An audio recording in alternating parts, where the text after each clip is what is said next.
Okay, I bet you do. What's up? Good to see you.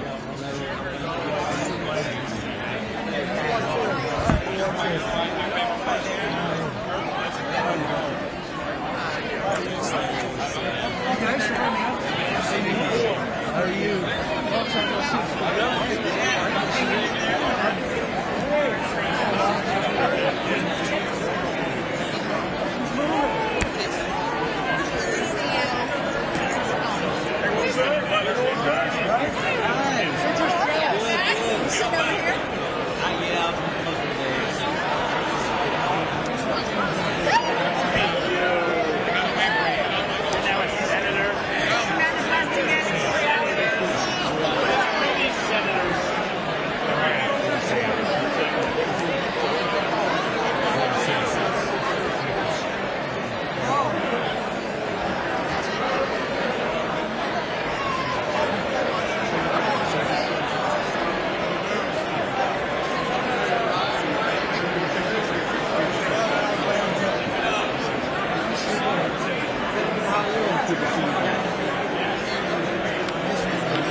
Here. What's up, man? How you doing? Good, good. I saw your wife the other day. She was in the White House.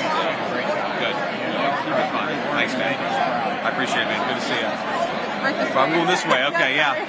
Sorry, I'll just sit over here. That's fine, man. How are you? Good to see you. Good luck tonight. This is going to be awesome. Appreciate it, Vice President. Hey, it's so good to see you. Oh, absolutely. Absolutely. So, how about you?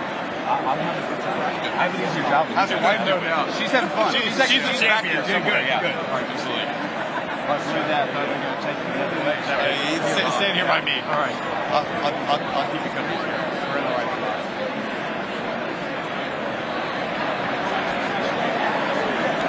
Yeah. I think actually that's the only thing. I think it probably got people on the front. We could have at the same time. Well, we could have coordinated, I guess, but man, this is, I gotta be honest with you, this is really cool. By the way, I think the speech is gonna be great, but I don't know how you do this for 90 minutes.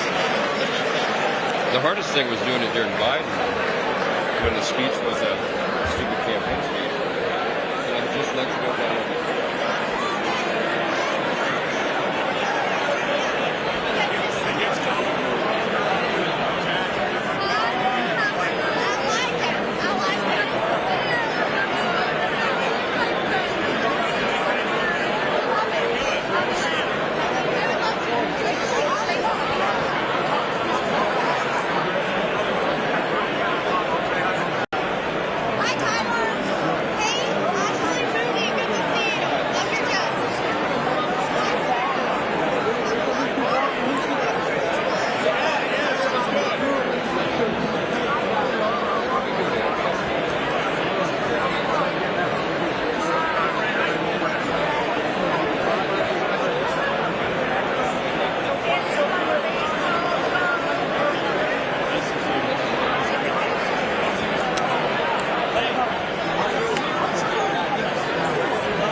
The joint session will come to order.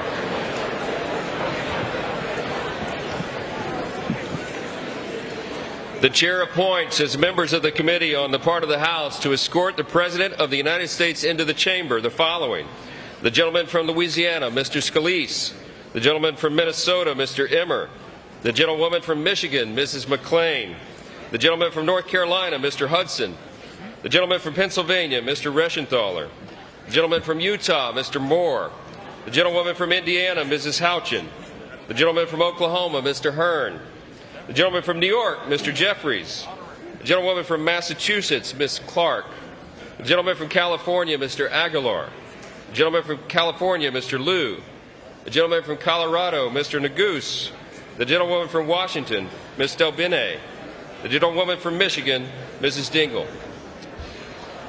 The President of the Senate, at the direction of that body, appoints the following senators as members of the committee on the part of the Senate to escort the President of the United States into the House chamber: the Senator from South Dakota, Mr. Thune; the Senator from Wyoming, Mr. Barrasso; the Senator from Arkansas, Mr. Cotton; the Senator from Oklahoma, Mr. Lankford; the Senator from West Virginia, Mrs. Capito; the Senator from South Carolina, Mr. Scott; the Senator from New York, Mr. Schumer; the Senator from Illinois, Mr. Durbin; the Senator from Minnesota, Ms. Klobuchar; the Senator from New Jersey, Mr. Booker; the Senator from Wisconsin, Ms. Baldwin.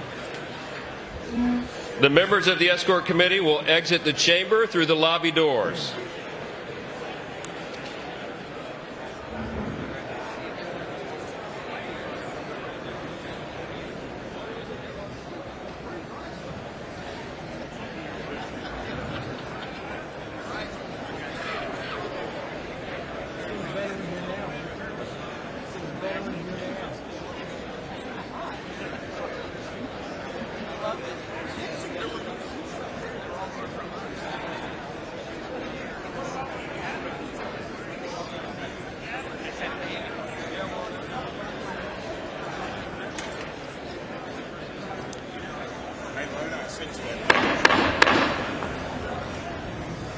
Mr. Speaker, the Dean of the Diplomatic Corps.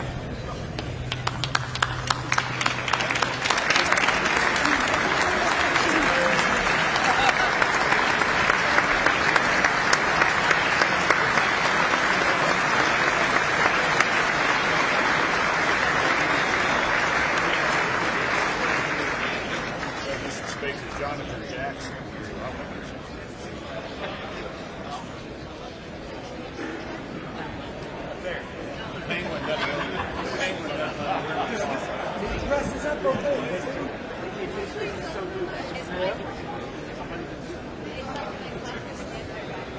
My wife loves this bracelet. I hate it, but I wear it because she'll see me on TV.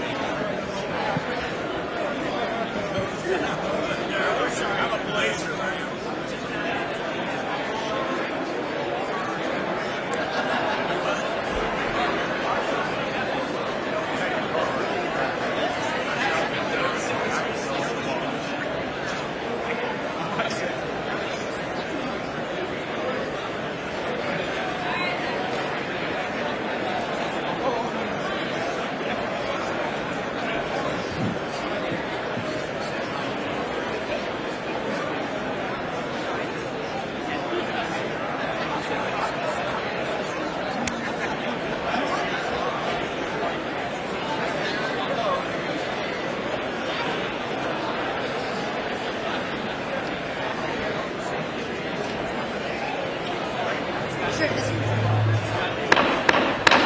Mr. Speaker, the Chief Justice and Associate Justices of the United States Supreme Court. That's great.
Speaker, the President's Cabinet.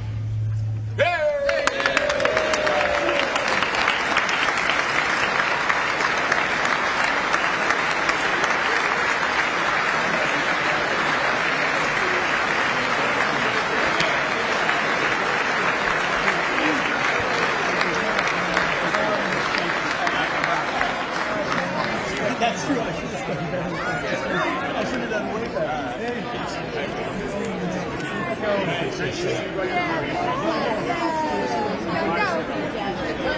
Secretary, can't wait to connect with you. You have so much fun. Yes.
Mr. Speaker, the President of the United States.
Thank you.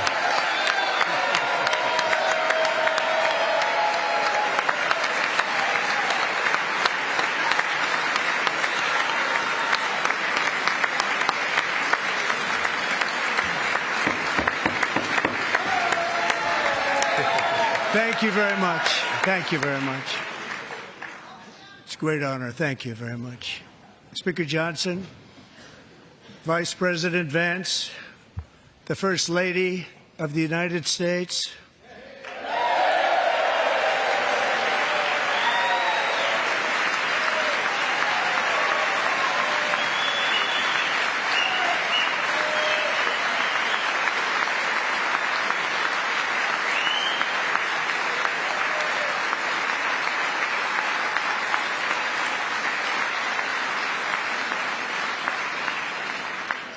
members of the United States Congress, thank you very much.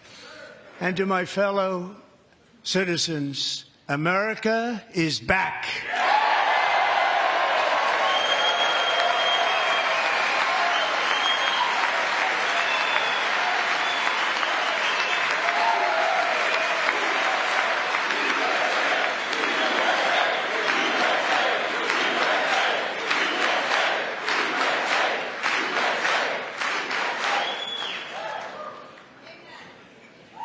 6 weeks ago, I stood beneath the dome of this Capitol and proclaimed the dawn of the golden age of America.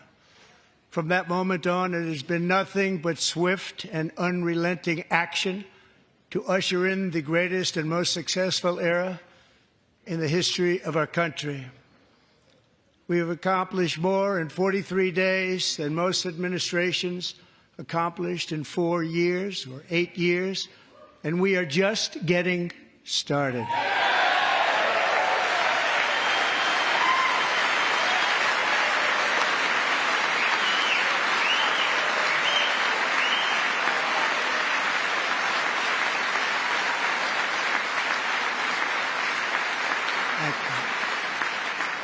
I return to this chamber tonight to report that America's momentum is back, our spirit is back, our pride is back, our confidence is back, and the American dream is surging bigger and better than ever before.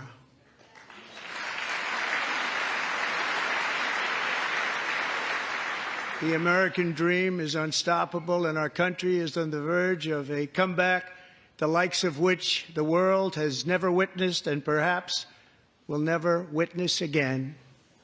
There's never been anything like it.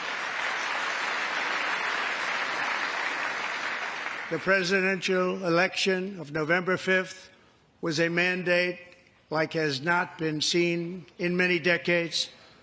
We won all 7 swing states, giving us an electoral college victory of 312 votes.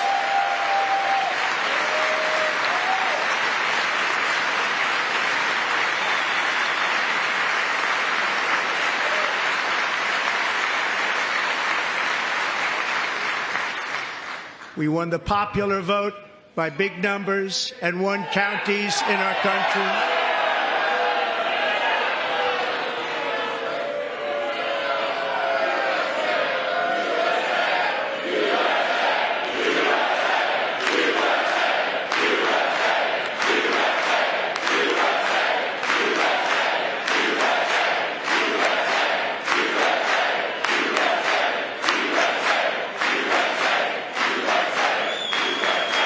And won counties in our country, 2,700 to 525, on a map that reads almost completely red for Republican.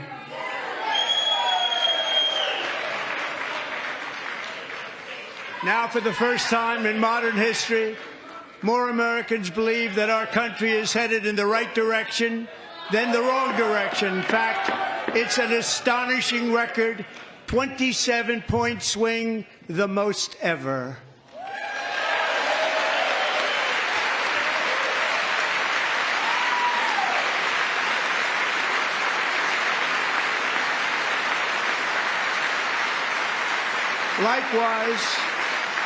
Small business optimism saw its single largest one-month gain ever recorded, a 41-point jump.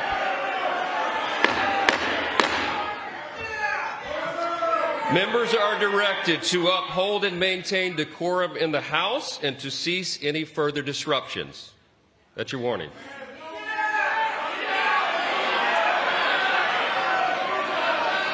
Members are engaging in willful and continuing breach of decorum, and the chair is prepared to direct the Sergeant-at-Arms to restore order to the joint session.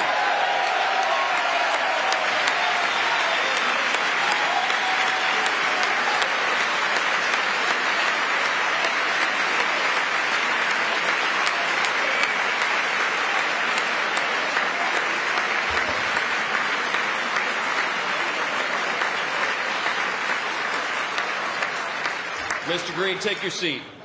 Take your seat, sir. Take your seat. Finding that members continue to engage in willful and concerted disruption of proper decorum, the chair now directs the Sergeant-at-Arms to restore order. Remove this gentleman from the chamber.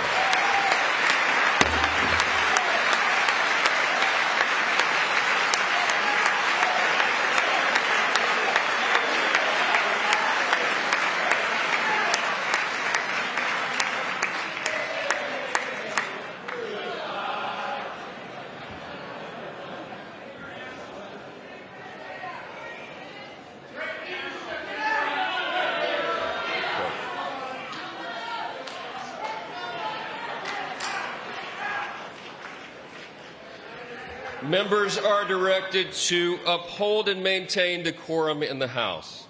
Mr. President, you continue. Thank you. Over the past 6 weeks, I have signed nearly 100 executive orders and taken more than 400 executive actions, a record to restore common sense, safety, optimism, and wealth all across our wonderful land. The people elected me to do the job, and I'm doing it.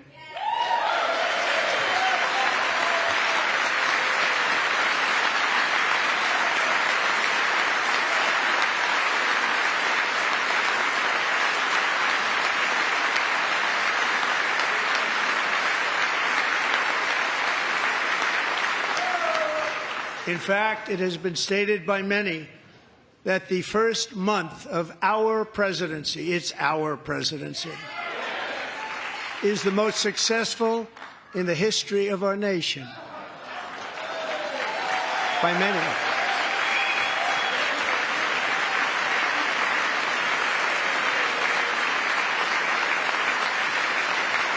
And what makes it even more impressive is that, do you know who number 2 is? George Washington. How about that? How about that? I don't know about that list, but we'll take it. Within hours of taking the oath of office, I declared a national emergency on our southern border, and I deployed the U.S. military and Border Patrol to repel the invasion of our country. And what a job they've done. As a result, illegal border crossings last month were by far the lowest ever recorded, ever.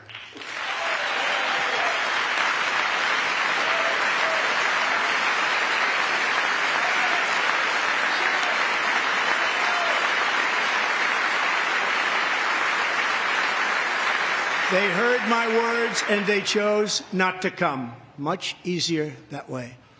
In comparison, under Joe Biden, the worst president in American history, there were hundreds of thousands of illegal crossings a month, and virtually all of them, including murderers, drug dealers, gang members, and people from mental institutions and insane asylums, were released into our country. Who would want to do that?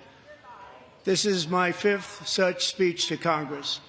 And once again, I look at the Democrats in front of me, and I realize there is absolutely nothing I can say to make them happy or to make them stand or smile or applaud. Nothing I can do.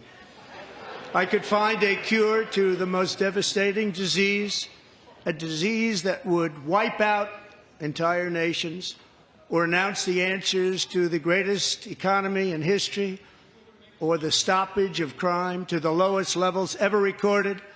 And these people sitting right here will not clap, will not stand, and certainly will not cheer for these astronomical achievements. They won't do it, no matter what. Five times I've been up here. It's very sad, and it just shouldn't be this way.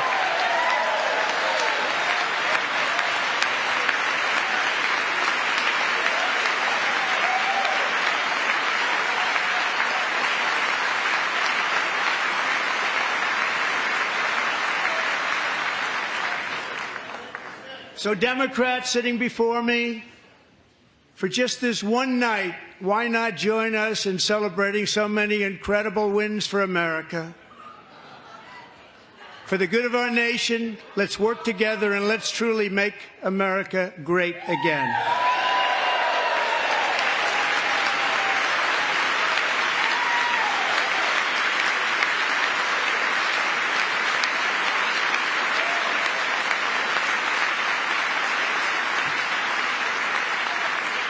Every day, my administration is fighting to deliver the change America needs to bring a future that America deserves, and we're doing it.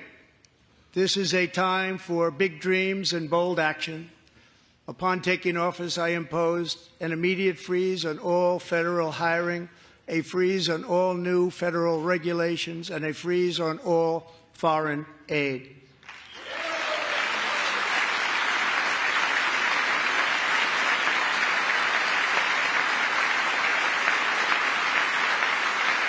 I terminated the ridiculous Green New Scam. I withdrew from the unfair Paris Climate Accord, which was costing us trillions of dollars that other countries were not paying. I withdrew from the corrupt World Health Organization.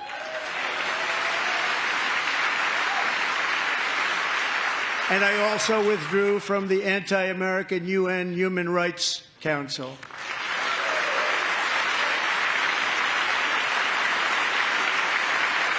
We ended all of Biden's environmental restrictions that were making our country far less safe and totally unaffordable. And importantly, we ended the last administration's insane electric vehicle mandate, saving our auto workers and companies from economic destruction.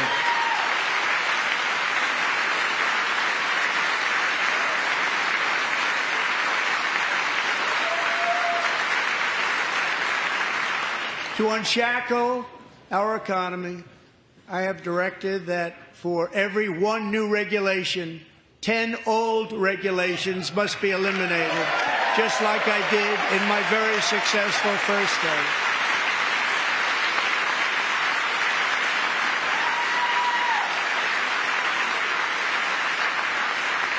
And in that first term, we set records on ending unnecessary rules and regulations like no other president had done before.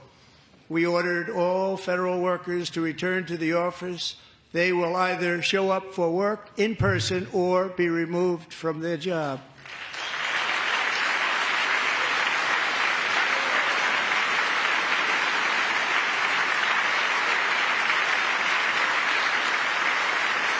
And we have ended weaponized government where, as an example, a sitting president is allowed to viciously prosecute his political opponent, like me. How did that work out? Not too good. Not too good.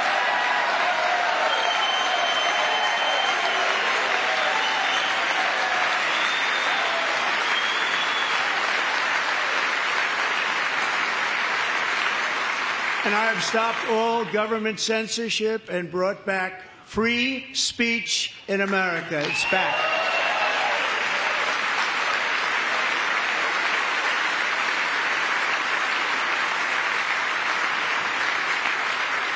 And 2 days ago, I signed an order making English the official language of the United States of America.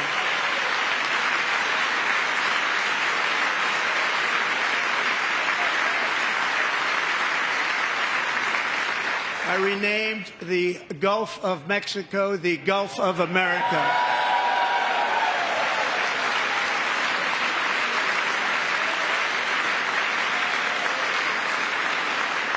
And likewise, I renamed, for a great president, William McKinley, Mount McKinley again. Beautiful Alaska. We love Alaska. We've ended the tyranny of so-called diversity, equity, and inclusion policies all across the entire federal government and indeed the private sector and our military. And our country will be woke no longer.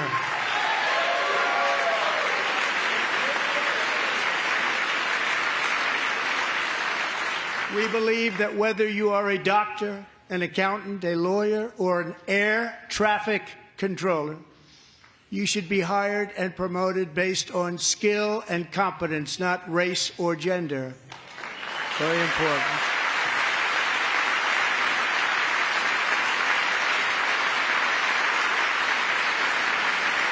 You should be hired based on merit. And the Supreme Court, in a brave and very powerful decision, has allowed us to do so. Thank you. Thank you very much. Thank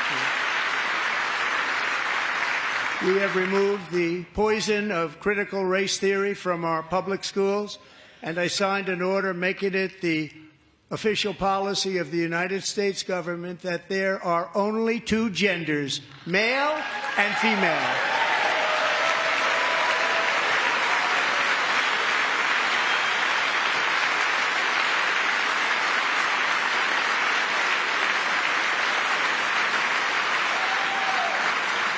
I also signed an executive order to ban men from playing in women's sports.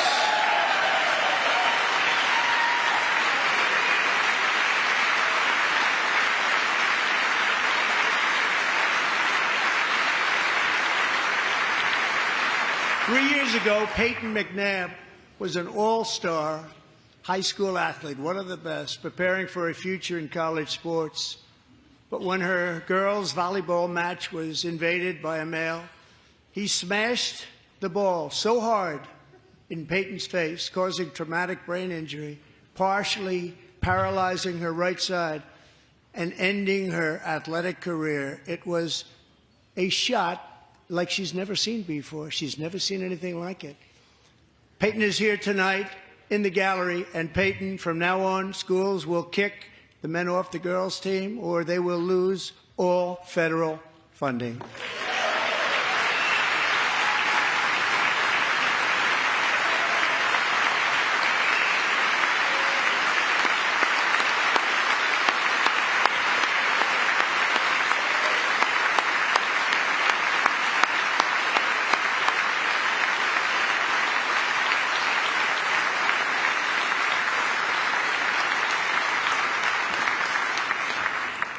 And if you really want to see numbers, just take a look at what happened in the women's boxing, weightlifting, track and field, swimming, or cycling, where a male recently finished a long-distance race 5 hours and 14 minutes ahead of a woman for a new record by 5 hours.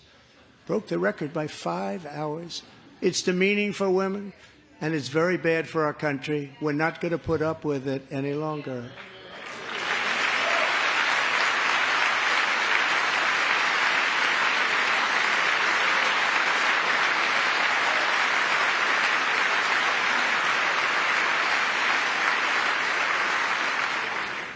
What I have just described is only a small fraction of the common sense revolution that is now, because of us, sweeping the entire world. Common sense has become a common theme, and we will never go back. Never. Never going to let that happen. Among my very highest priorities is to rescue our economy and get dramatic and immediate relief to working families. As you know, we inherited from the last administration an economic catastrophe and an inflation nightmare. Their policies drove up energy prices, pushed up grocery costs, and drove the necessities of life out of reach for millions and millions of Americans. They've never had anything like it. We suffered the worst inflation in 48 years, but perhaps even in the history of our country. They're not sure. As president, I'm fighting every day to reverse this damage and make America affordable again.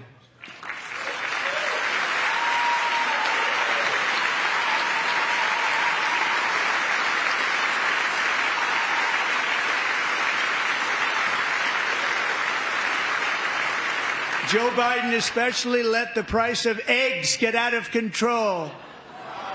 The egg price is out of control. And we're working hard to get it back down. Secretary, do a good job on that. You inherited a total mess from the previous administration. Do a good job.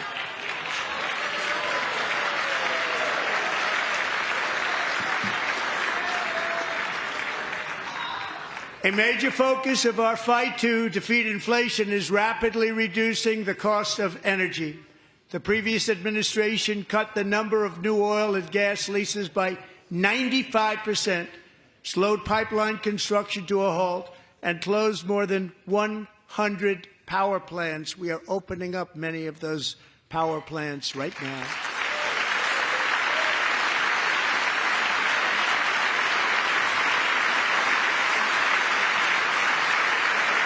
And frankly, we have never seen anything like it. That's why on my first day in office, I declared a national energy emergency. As you've heard me say many times, we have more liquid gold under our feet than any nation on earth, and by far. And now I fully authorize the most talented team ever assembled to go and get it. It's called Drill, Baby, Drill.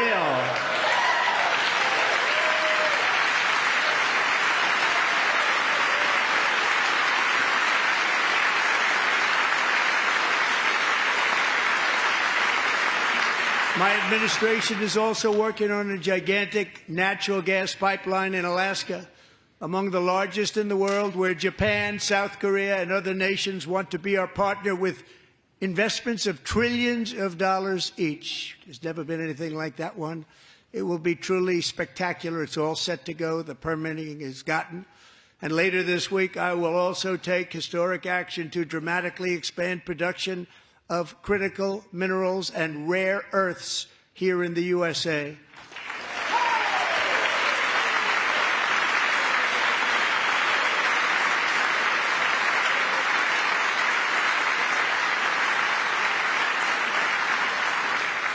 To further combat inflation, we will not only be reducing the cost of energy, but will be ending the flagrant waste of taxpayer dollars.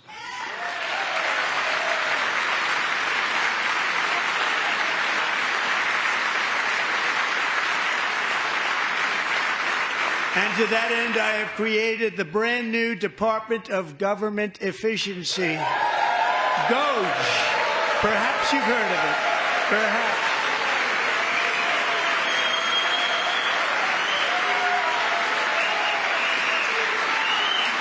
Which is headed by Elon Musk, who is in the gallery tonight.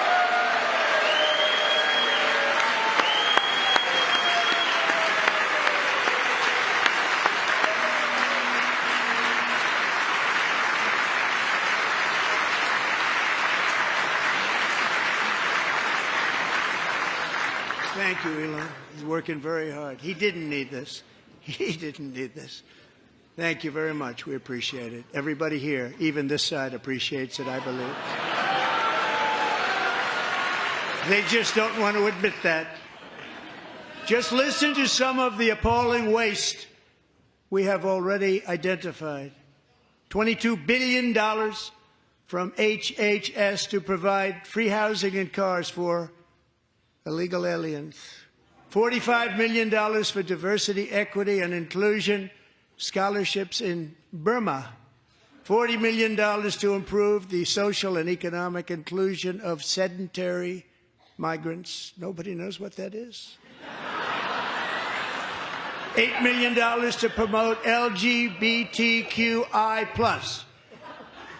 in the African nation of Lesotho, which nobody has ever heard of.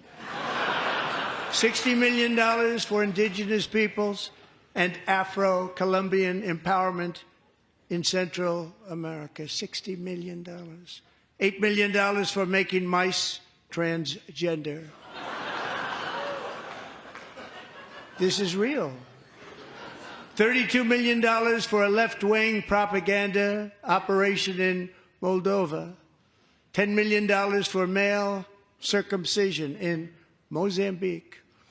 $20 million for the Arab Sesame Street in the Middle East. It's a program.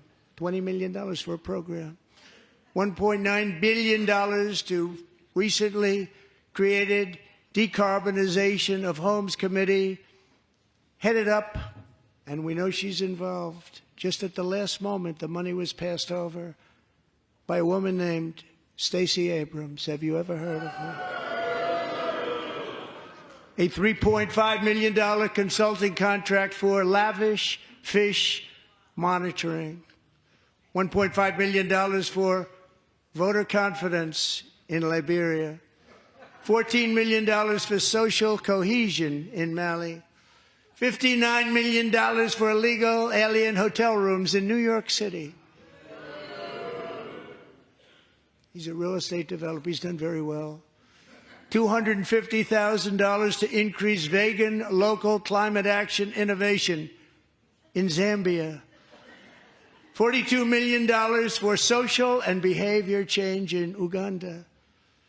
$14 million for improving public procurement in Serbia. $47 million for improving learning outcomes in Asia. Asia's doing very well with learning. You know what we're doing. We should use it ourselves. And $101 million for DEI contracts at the Department of Education.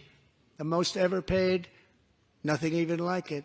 Under the Trump administration, all of these scams, and they're far worse, but I didn't think it was appropriate to talk about them. They're so bad. Many more have been found out and exposed and swiftly terminated by a group of very intelligent, mostly young people, headed up by Elon, and we appreciate it. We found hundreds of billions of dollars of fraud.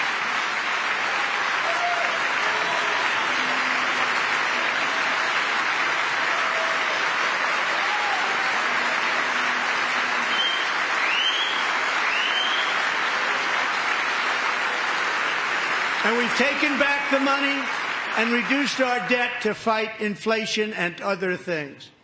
Taken back a lot of that money. We got it just in time. This is just the beginning. The Government Accountability Office, a federal government office, has estimated annual fraud of over $500 billion in our nation, and we are working very hard to stop it. We're going to. We're also identifying shocking levels of incompetence and probable fraud in the Social Security program for our seniors, and that our seniors and people that we love rely on. Believe it or not, government databases list 4.7 million Social Security members from people aged 100 to 109 years old. It lists 3.6 million people from ages 110 to 119. I don't know any of them. I know some people that are rather elderly, but not quite that elderly. 3.47 million people from ages 120 to 129. 3.9 million people from ages 130 to 139. 3.5 million people from ages 140 to 149. And money is being paid to many of them, and we're searching right now. In fact, Pam, good luck. Good luck. You're going to find it. But a lot of money is paid out to people because it just keeps getting paid, and nobody does, and it really hurts Social Security and hurts our country. 1.3 million people from ages 150 to 159, and over 130,000 people, according to the Social Security databases, are age over 160 years old. We have a healthier country than I thought, Bobby.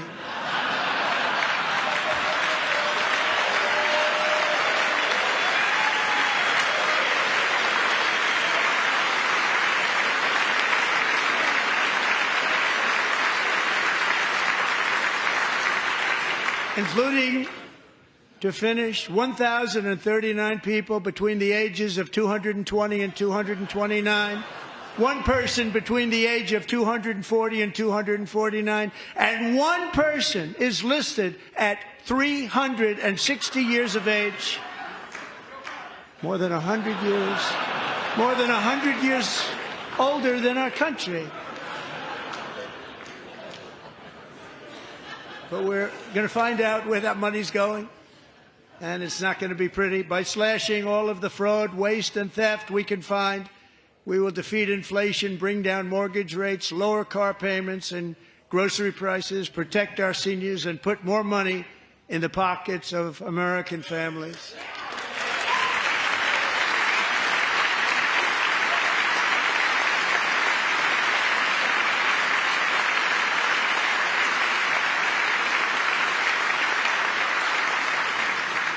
And today, interest rates took a beautiful drop, big, beautiful drop. It's about time.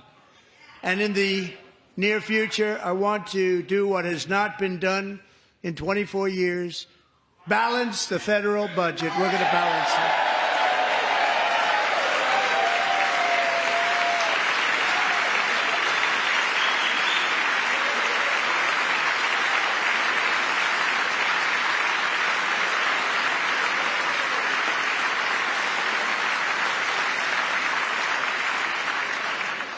With that goal in mind, we have developed in great detail what we are calling the Gold Card, which goes on sale very, very soon.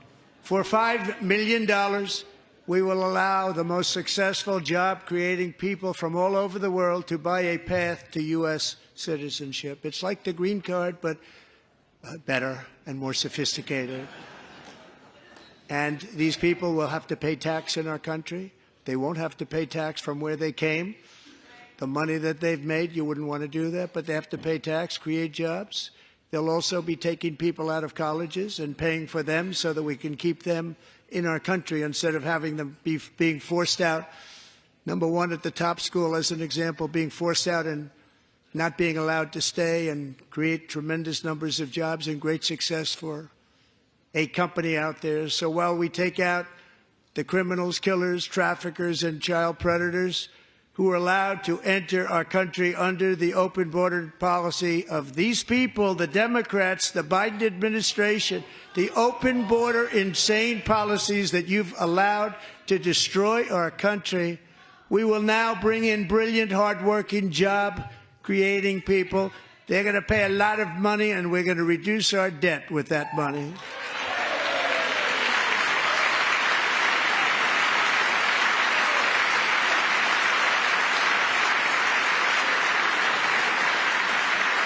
Americans have given us a mandate for bold and profound change.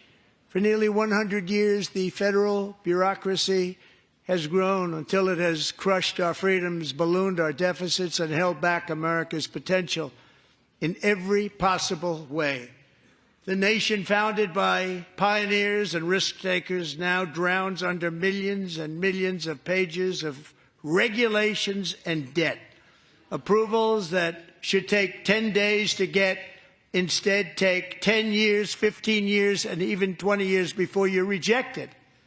Meanwhile, we have hundreds of thousands of federal workers who have not been showing up to work. My administration will reclaim power from this unaccountable bureaucracy, and we will restore true democracy to America again.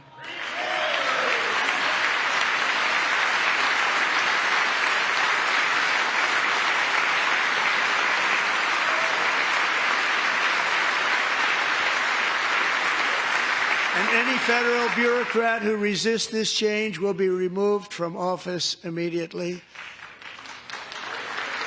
Because we are draining the swamp. It's very simple.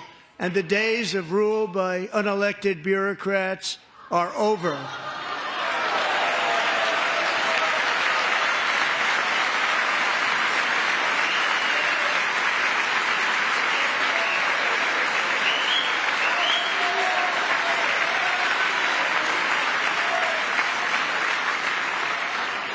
And the next phase of our plan to deliver the greatest economy in history is for this Congress to pass tax cuts for everybody. They're in there. They're waiting for you to vote. And I'm sure that the people on my right, I don't mean the Republican right, but my right here, I'm sure you're going to vote for those tax cuts, because otherwise I don't believe the people will ever vote you into office. So I'm doing you a big favor by telling you that. But I know this group is going to be voting for the tax.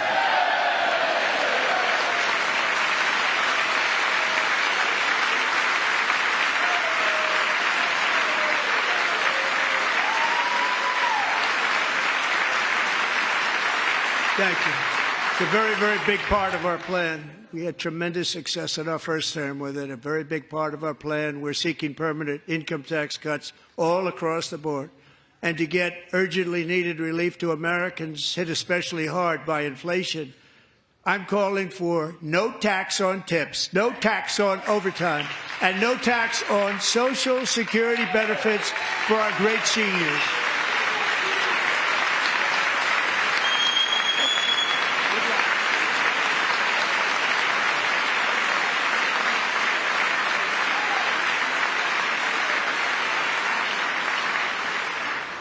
And I also want to make interest payments on car loans tax deductible, but only if the car is made in America.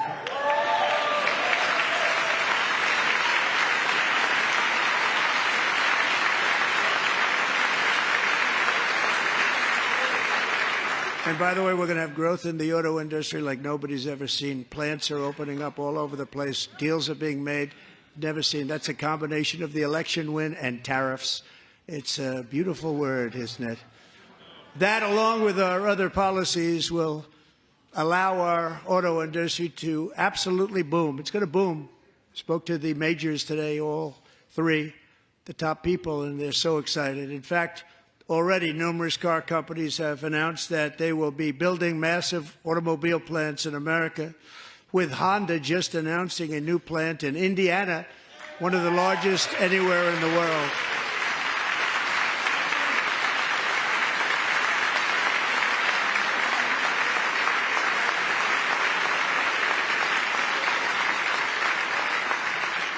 And this has taken place since our great victory on November 5th, a date which will hopefully go down as one of the most important in the history of our country.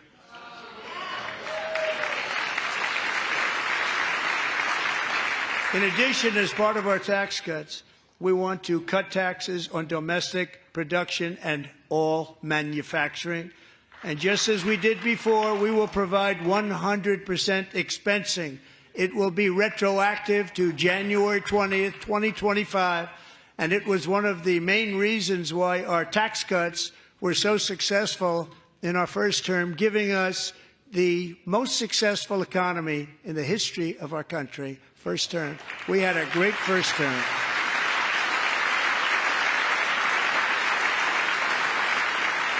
If you don't make your product in America, however, under the Trump administration, you will pay a tariff, and in some cases, a rather large one. Other countries have used tariffs against us for decades, and now it's our turn to start using them against those other countries. On average, the European Union, China, Brazil, India, Mexico, and Canada, have you heard of them? And countless other nations charge us tremendously higher tariffs than we charge them. It's very unfair. India charges us auto tariffs higher than 100%. China's average tariff on our products is twice what we charge them. And South Korea's average tariff is 4 times higher. Think of that, 4 times higher. And we give so much help militarily and in so many other ways to South Korea, but that's what happens.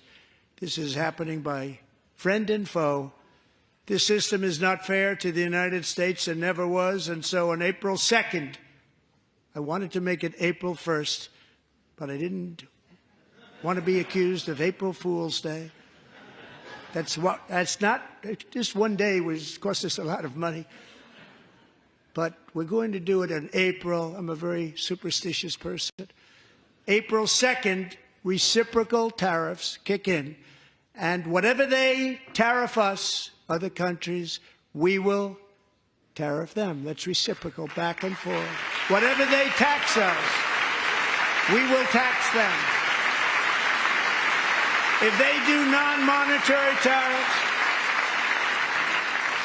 to keep us out of their market, then we will do non-monetary barriers to keep them out of our market. There's a lot of that, too. They don't even allow us in their market. We will take in trillions and trillions of dollars and create jobs like we have never seen before. I did it with China and I did it with others, and the Biden administration couldn't do anything about it because there was so much money they couldn't do anything about it. We have been ripped off for decades by nearly every country on earth, and we will not let that happen any longer.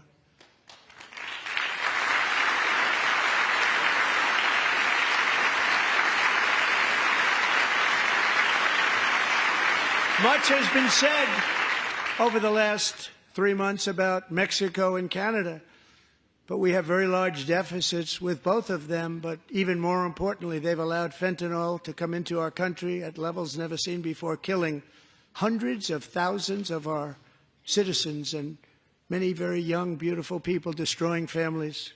Nobody's ever seen anything like it. They are, in effect, receiving subsidies of hundreds of billions of dollars. We pay subsidies to Canada and to Mexico of hundreds of billions of dollars, and the United States will not be doing that any longer. We're not going to do it any longer.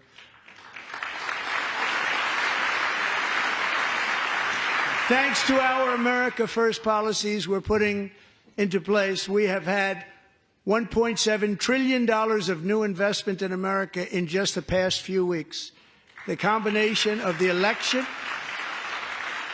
and our economic policies that people of SoftBank, one of the most brilliant anywhere in the world, announced a $200 billion investment. OpenAI and Oracle, Larry Ellison, announced $500 billion investment, which they wouldn't have done if Kamala had won. Apple announced $500 billion investment. Tim Cook called me. He said, I cannot spend it fast enough. It's going to be much higher than that, I believe. They'll be building their plants here instead of in China.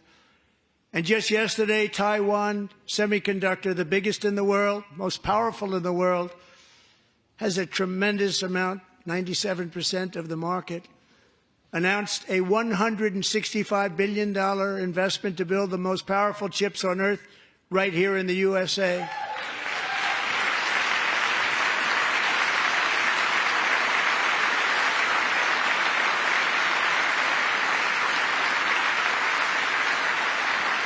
And we're not giving them any money. Your CHIPS Act is a horrible, horrible thing. We give hundreds of billions of dollars, and it doesn't mean a thing. They take our money and they don't spend it. All that meant to them, we're giving them no money. All that was important to them was they didn't want to pay the tariffs, so they came and they're building, and many other companies are coming. We don't have to give them money. We just want to protect our businesses and our people. And they will come because they won't have to pay tariffs if they build in America. So it's very amazing. You should get rid of the CHIP Act, and whatever's left over, Mr. Speaker, you should use it to reduce debt or any other reason you want to.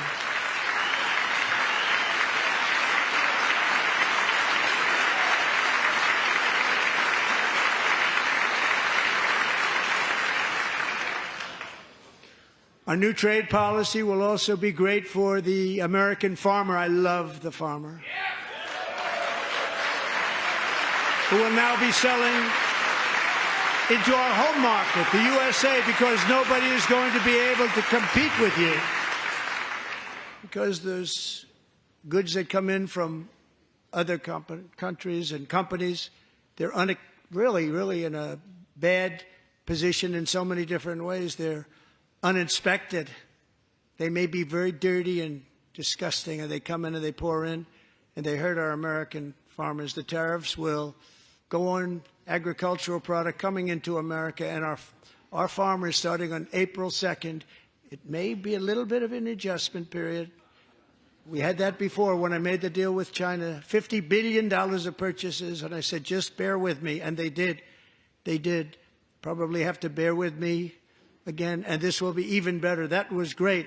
The problem with it was that Biden didn't enforce it. He didn't enforce it. $50 billion of purchases. They were doing great, but Biden did not enforce it, and it hurt our farmers. But our farmers are going to have a field day right now. So to our farmers, have a lot of fun. I love you too. I love you too. It's all going to happen.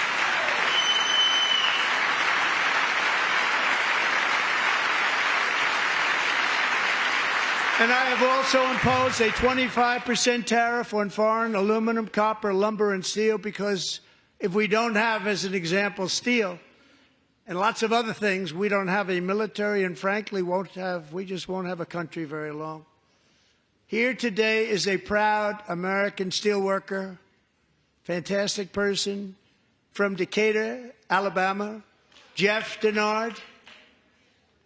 Has been working at the same steel plant for 27 years in a job that has allowed him to serve as the captain of his local volunteer fire department, raise 7 children with his beautiful wife, Nicole, and over the years provide a loving home for more than 40 foster children.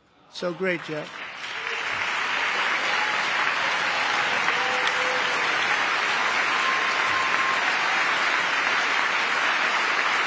Thank you, Jeff. Thank you, Jeff.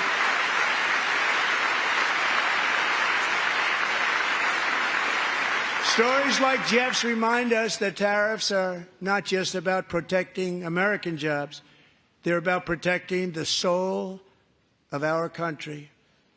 Tariffs are about making America rich again and making America great again, and it's happening, and it will happen rather quickly. There'll be a little disturbance, but we're okay with that. It won't be much. No, you're not. Oh. And look where Biden took us. Very low, the lowest we've ever been. Jeff, I want to thank you very much. And I also want to recognize another person who has devoted herself to foster care community. She works so hard on it. A very loving person, our magnificent First Lady of the United States.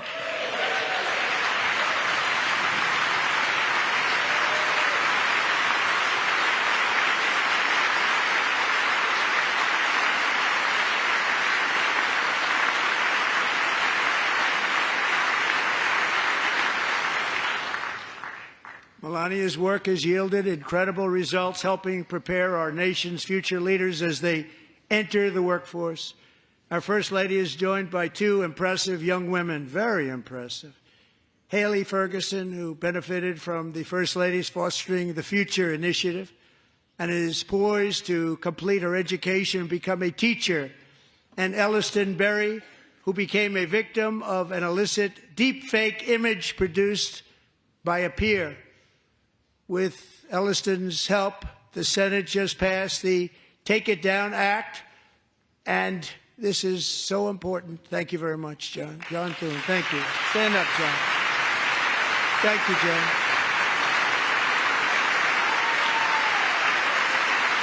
Thank you all very much.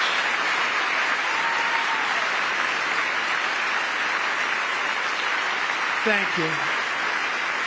And thank you to John Thune and the Senate. Great job.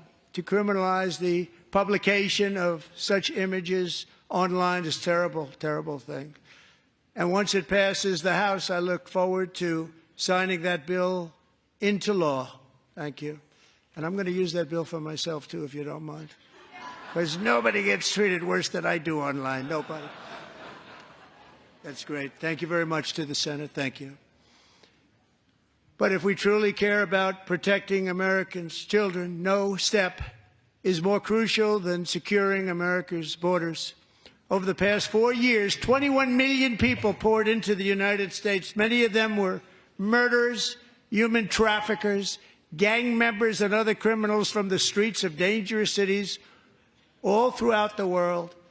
Because of Joe Biden's insane and very dangerous open border policies, they are now strongly embedded in our country, but we are getting them out and getting them out fast.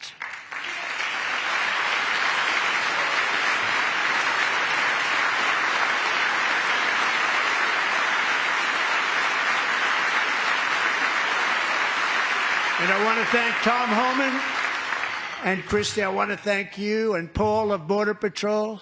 I want to thank you. What a job they've all done. Everybody, Border Patrol, ICE, law enforcement in general is incredible. We have to take care of our law enforcement. Have to.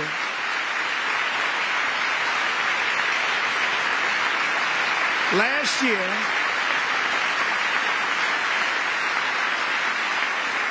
a brilliant 22-year-old nursing student named Laken Riley, the best in her class, admired by everybody, went out for a jog on the campus of the University of Georgia.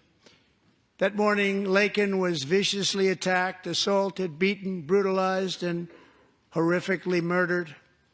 Laken was stolen from us by a savage illegal alien gang member who was arrested while trespassing across Biden's open southern border and then set loose into the United States under the heartless policies of that failed administration. It was indeed a failed administration. He had then been arrested and released in a Democrat-run sanctuary city, a disaster, before ending the life of this beautiful young angel. With us this evening are Laken's beloved mother, Allison, and her sister, Lauren.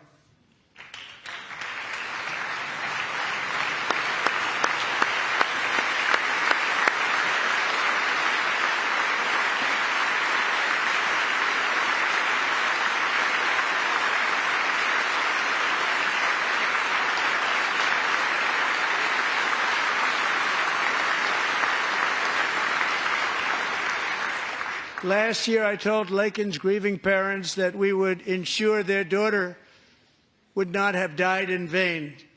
That's why the very first bill I signed into law as your 47th president mandates the detention of all dangerous criminal aliens who threaten public safety.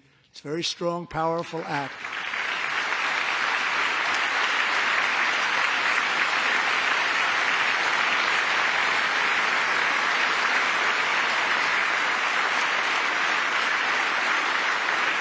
It's called the Laken-Riley Act. So Allison and Lauren, America will never, ever forget our beautiful Laken Hope Riley.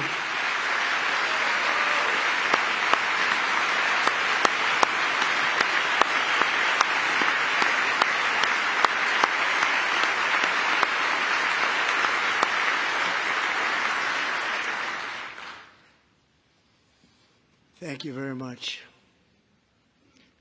Since taking office, my administration has launched the most sweeping border and immigration crackdown in American history, and we quickly achieved the lowest numbers of illegal border crossers ever recorded. Thank you.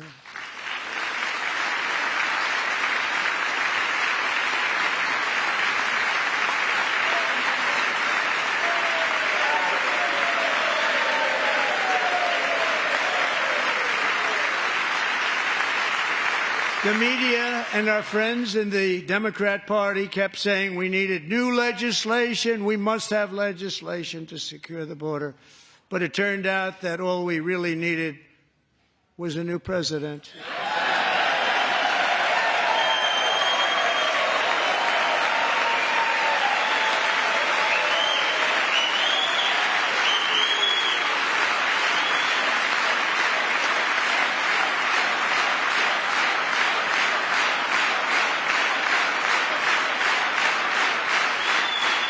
Thank you.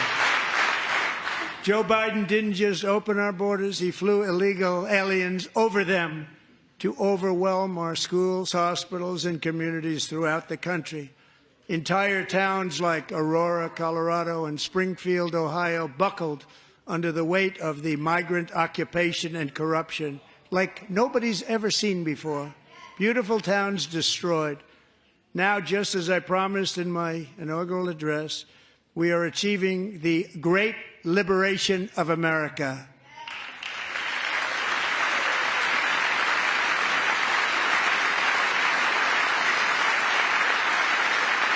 But there still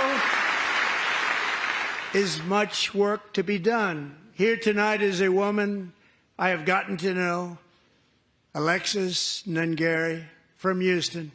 Wonderful woman. Last June, Alexis's 12-year-old daughter, her precious Jocelyn, walked to a nearby convenience store. She was kidnapped, tied up, assaulted for 2 hours under a bridge, and horrifically murdered. Arrested and charged with this heinous crime are 2 illegal alien monsters from Venezuela, released into America by the last administration through their ridiculous open border. The death of this beautiful 12-year-old girl and the agony of her mother and family touched our entire nation greatly. Alexis, I promised that we would always remember your daughter, your magnificent daughter, and earlier tonight, I signed an order keeping my word to you. One thing I have learned about Jocelyn is that she loved animals so much. She loved nature. Across Galveston Bay, from where Jocelyn lived in Houston, you will find a magnificent national wildlife refuge, a pristine, peaceful, 34,000-acre sanctuary for all of God's creatures on the edge of the Gulf of America.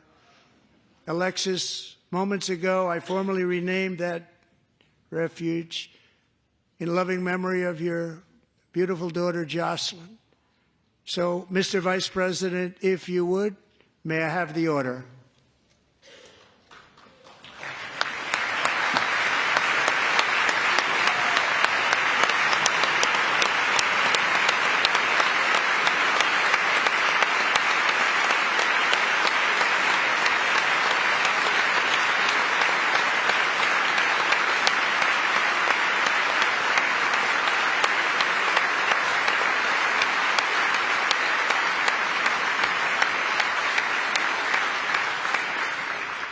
Thank you very much.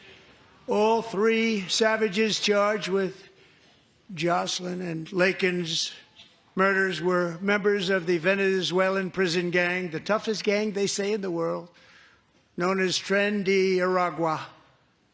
2 weeks ago, I officially designated this gang, along with MS-13 and the bloodthirsty Mexican drug cartels, as foreign terrorist organizations.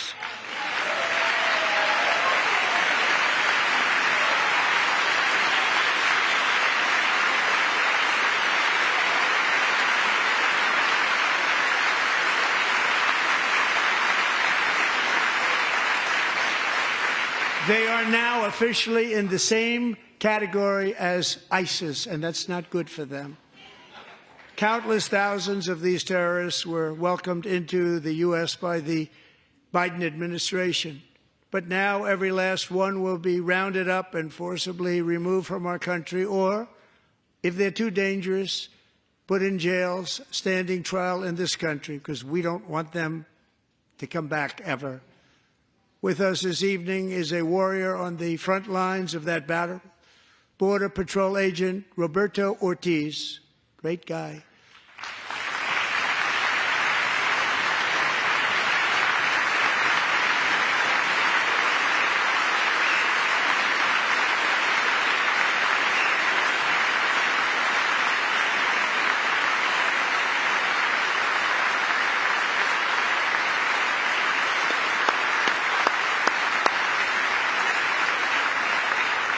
In January, Roberto and another agent were patrolling by the Rio Grande near an area known as Cartel Island. Doesn't sound too nice to me. When heavily armed gunmen started shooting at them. Roberto saw that his partner was totally exposed, at great danger, and he leapt into action, returning fire and providing crucial seconds for his fellow agent to seek safety, just barely. I have some of the prints of that event, and it was not good.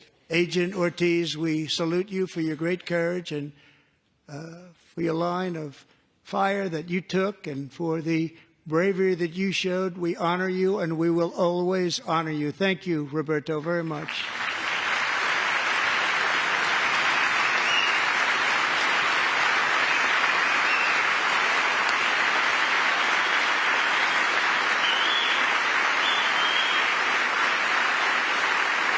Thank you, Roberto.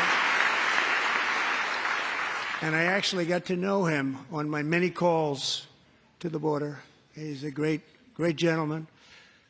The territory to the immediate south of our border is now dominated entirely by criminal cartels that murder, rape, torture, and exercise total control. They have total control over a whole nation, posing a grave threat to our national security. The cartels are waging war in America, and it's time for America to wage war on the cartels, which we are doing.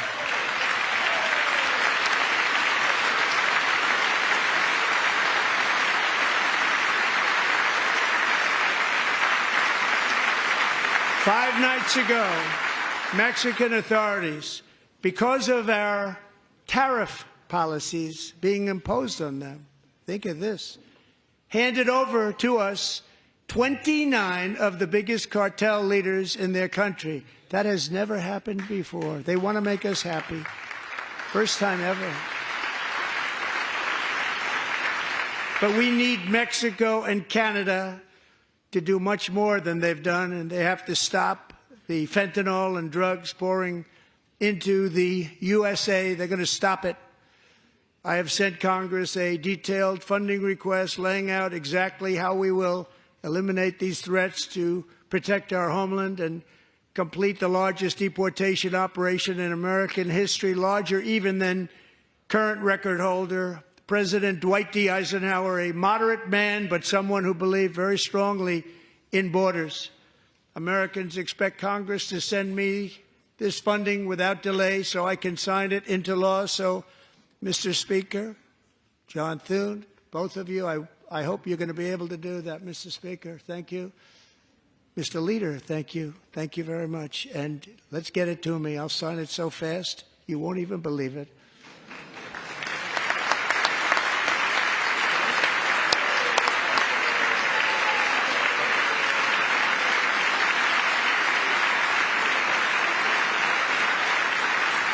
And as we reclaim our sovereignty, we must also bring back law and order to our cities and towns.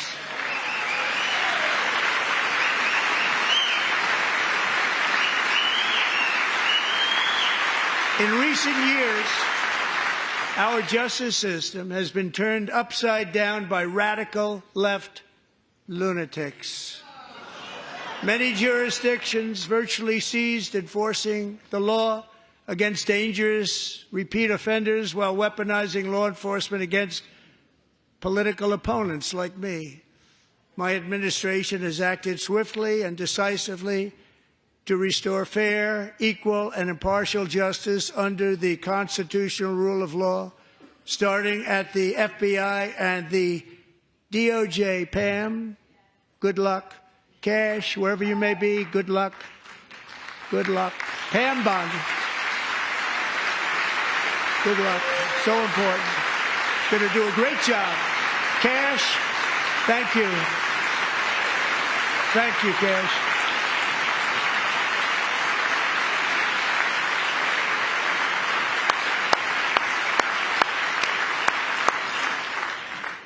They've already started very strong. They're going to do a fantastic job. You're going to be very proud of them.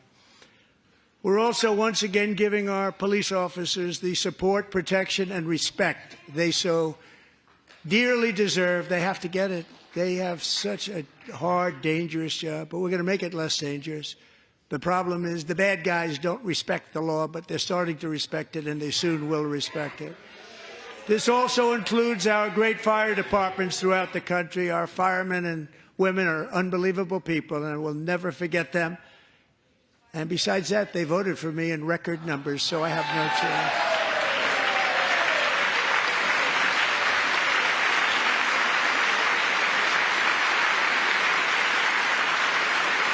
1 year ago this month, 31-year-old New York police officer Jonathan Diller, unbelievably wonderful person and a great officer, was gunned down at a traffic stop on Long Island. I went to his funeral. The vicious criminal charged with his murder had 21 prior arrests, and they were rough arrests, too. He was a real bad one. The thug in the seat next to him had 14 prior arrests and went by the name of Killer. He was Killer. He killed other people, they say, a lot of them. I attended Officer Diller's service, and when I met his wife and one-year-old son, Ryan, it was very inspirational, actually. His widow's name is Stephanie, and she is here tonight. Stephanie, thank you very much, Stephanie. Thank you very much.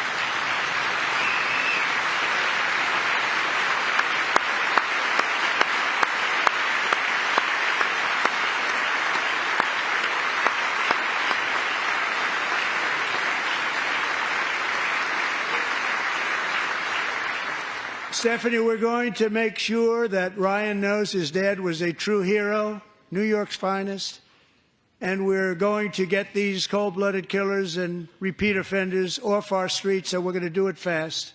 Got to stop it. They get out with 28 arrests. They push people into subway trains. They hit people over the head, back of the head with baseball bats. We got to get them out of here. I've already signed an executive order requiring a mandatory death penalty for anyone who murders a police officer, and tonight I'm asking Congress to pass that policy into permanent law.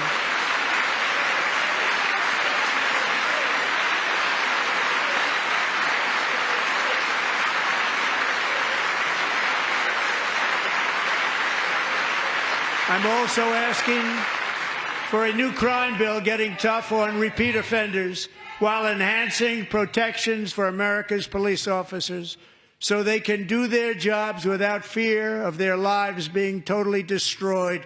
They don't want to be killed. We're not going to let them be killed. Joining us in the gallery tonight is a young man who truly loves our police. His name is DJ Daniel. He is 13 years old, and he has always dreamed of becoming a police officer.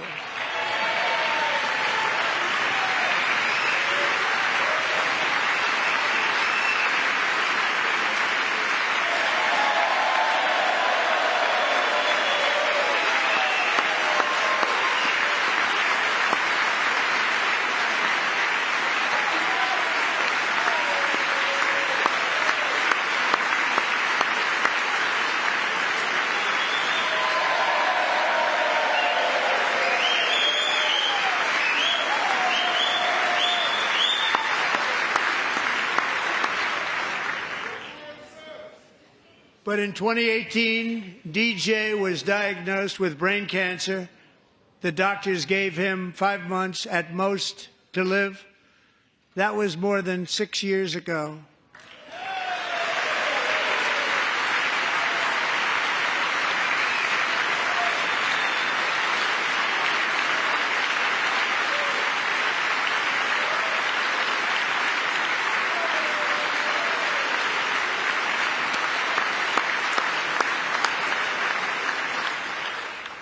Since that time, DJ and his dad have been on a quest to make his dream come true, and DJ has been sworn in as an honorary law enforcement officer, actually a number of times. The police love him, the police departments love him. And tonight, DJ, we're going to do you the biggest honor of them all. I am asking our new Secret Service Director, Sean Curran, to officially make you an agent of the United States Secret Service.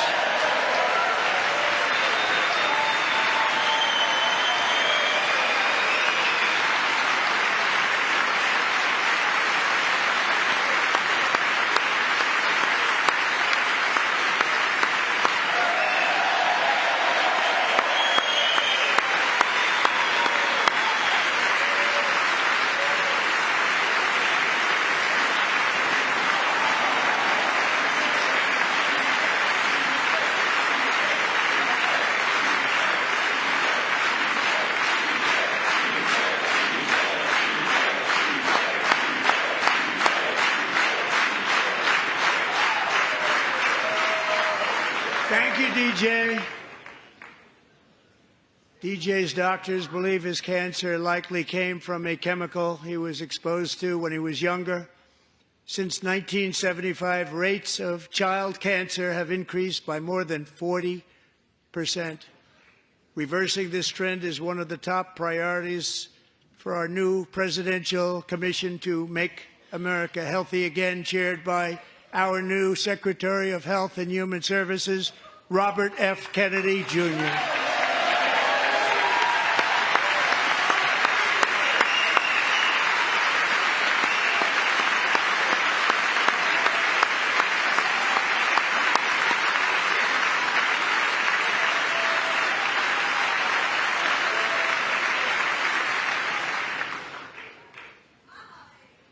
With the name Kennedy, you would have thought everybody over here would have been cheering.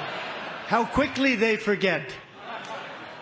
Our goal is to get toxins out of our environment, poisons out of our food supply, and keep our children healthy and strong. As an example, not long ago, and you can't even believe these numbers, 1 in 10,000 children had autism, 1 in 10,000. And now it's 1 in 36. There's something wrong. 1 in 36. Think of that. So we're going to find out what it is, and there's nobody better than Bobby and all of the people that are working with you. You have the best to figure out what is going on. Okay, Bobby? Good luck. It's a very important job. Thank you.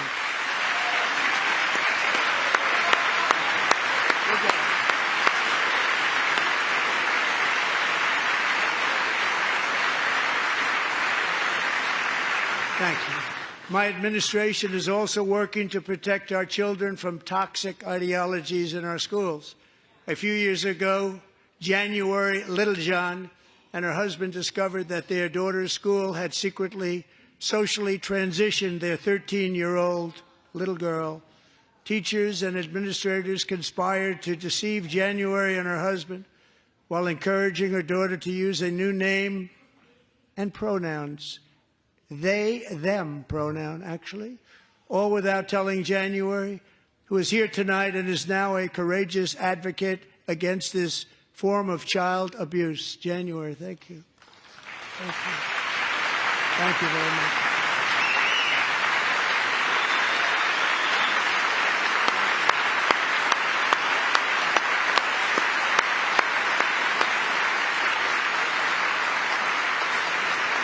Thank you. Stories like this are why, shortly after taking office, I signed an executive order banning public schools from indoctrinating our children with transgender ideology.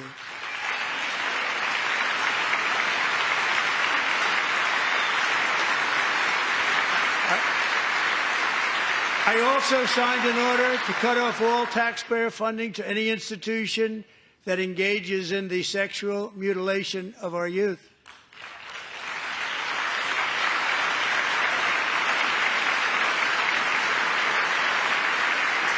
And now I want Congress to pass a bill permanently banning and criminalizing sex changes on children and forever ending the lie that any child is trapped in the wrong body.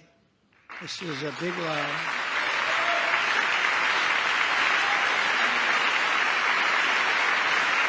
And our message to every child in America is that you are perfect exactly the way God made you.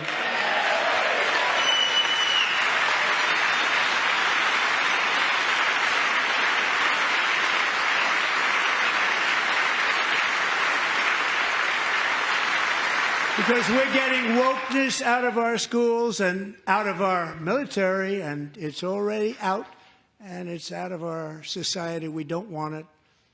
Wokeness is trouble. Wokeness is bad. It's gone.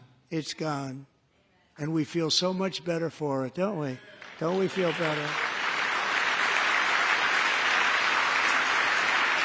Our service members won't be activists and ideologues. They will be fighters and warriors. They will fight for our country. And Pete, congratulations. Secretary of Defense, congratulations.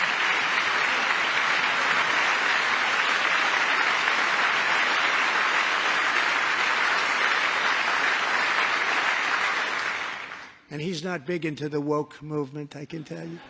I know him well. I am pleased to report that in January, the U.S. Army had its single best recruiting month in 15 years, and that all armed services are having among the best recruiting results ever in the history of our services. What a difference.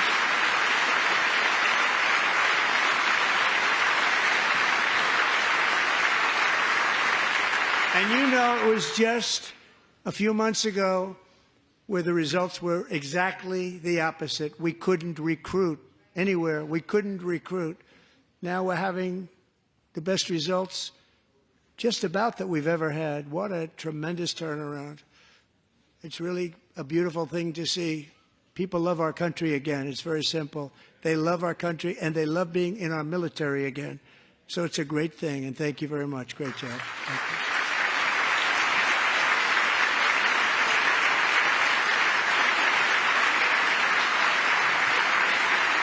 We're joined tonight by a young man, Jason Hartley, who knows the weight of that call of duty. Jason's father, grandfather, and great-grandfather all wore the uniform. Jason tragically lost his dad, who was also a Los Angeles County Sheriff's deputy when he was just a boy, and now he wants to carry on the family legacy of service. Jason is a senior in high school, a 6-letter varsity athlete, a really good athlete, they say, a brilliant student with a 4.46, that's good, GPA. And his greatest dream is to attend the U.S. Military Academy at West Point.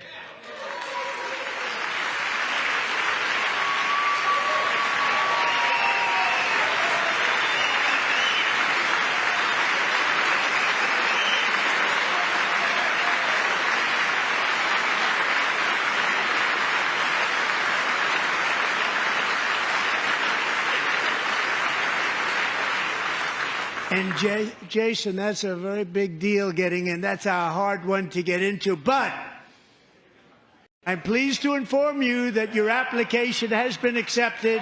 You will soon be joining the Corps of Cadets.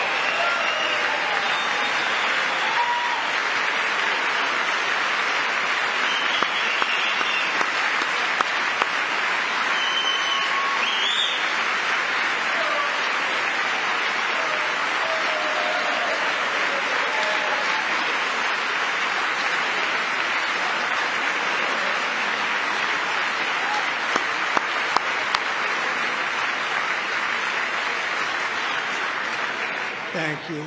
Jason, you're going to be on the long gray line, Jason.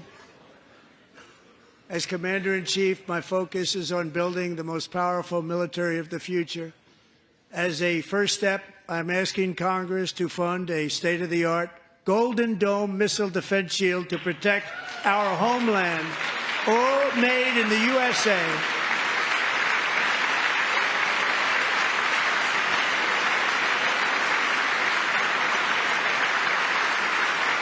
And Ronald Reagan wanted to do it long ago, but the technology just wasn't there, not even close. But now we have the technology. It's incredible, actually. And other places, they have it. Israel has it. Other places have it. And the United States should have it too, right, Tim, right? They should have it too. So I want to thank you. But it's a very, very important. This is a very dangerous world. We should have it. We want to be protected, and we're going to protect our citizens like never before. To boost our defense industrial base, we are also going to resurrect the American shipbuilding industry, including commercial shipbuilding and military shipbuilding.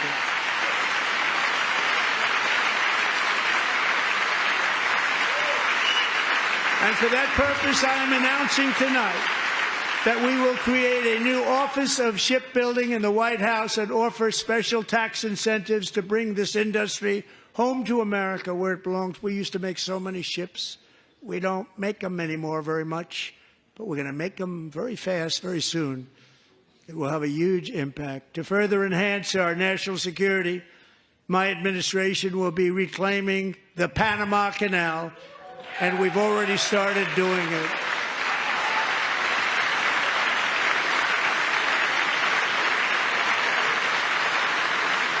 Just today, a large American company announced they are buying both ports around the Panama Canal and lots of other things having to do with the Panama Canal and a couple of other canals. The Panama Canal was built by Americans for Americans, not for others, but others could use it. But it was built at tremendous cost of American blood and treasure. 38,000 workers died building the Panama Canal. They died of malaria. They died of snake bites and mosquitoes. Not a nice place to work. They paid them very highly to go there, knowing there was a 25% chance that they would die. The most expensive project also that was ever built in our country's history, if you bring it up to modern-day costs. It was given away by the Carter administration for $1, but that agreement has been violated very severely. We didn't give it to China. We gave it to Panama, and we're taking it back.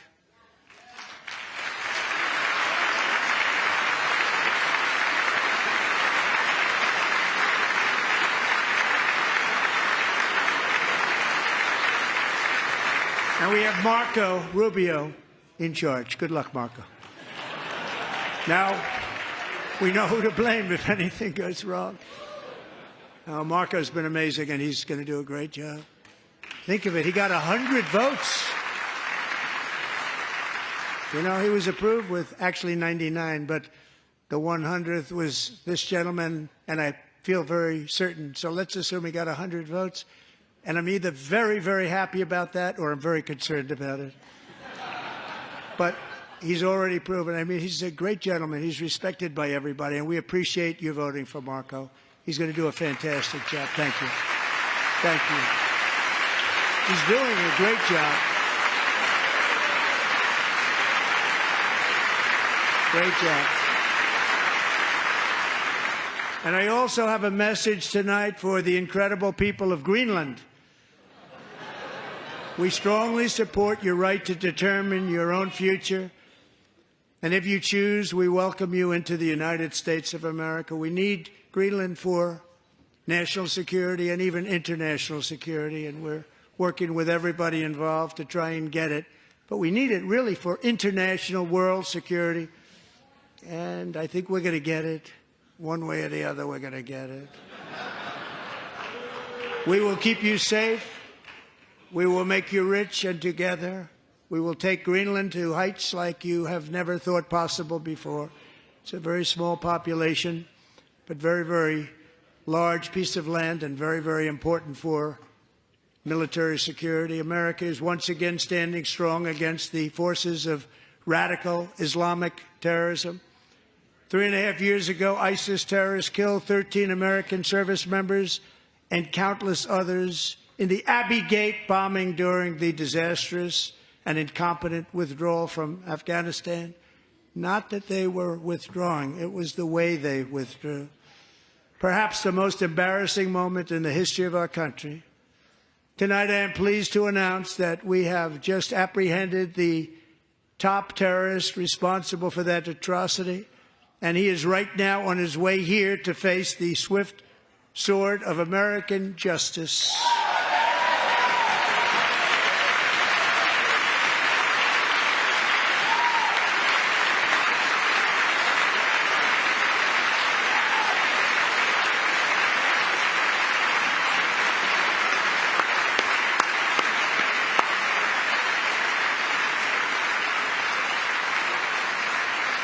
And I want to thank especially the government of Pakistan for helping arrest this monster. This was a very momentous day for those 13 families who I actually got to know very well, most of them, whose children were murdered, and the many people that were so badly, over 42 people, so badly injured on that fateful day in Afghanistan. What a horrible day. Such incompetence was shown that when Putin saw what happened, I guess he said, wow, maybe this is my chance. That's how bad it was. Should have never happened. Grossly incompetent people. I spoke to many of the parents and loved ones, and they're all in our hearts tonight.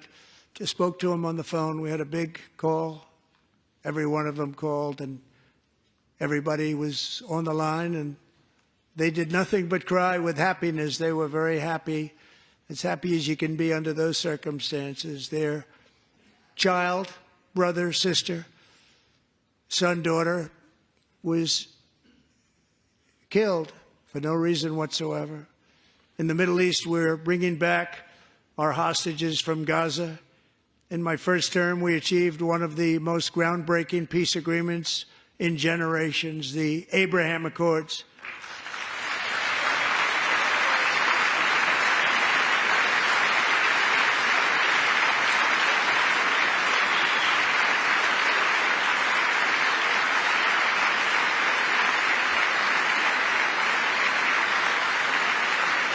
And now we're going to build on that foundation to create a more peaceful and prosperous future for the entire region. A lot of things are happening in the Middle East. People haven't been talking about that so much lately with everything going on with Ukraine and Russia.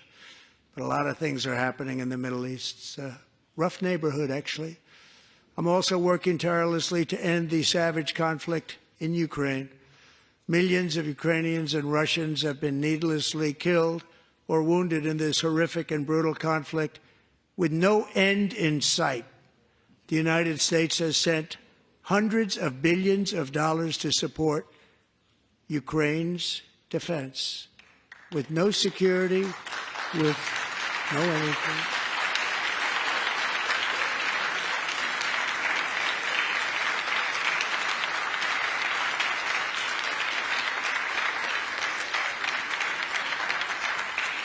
Do you want to keep it going for another 5 years? Yeah, you would say Pocahontas says yes.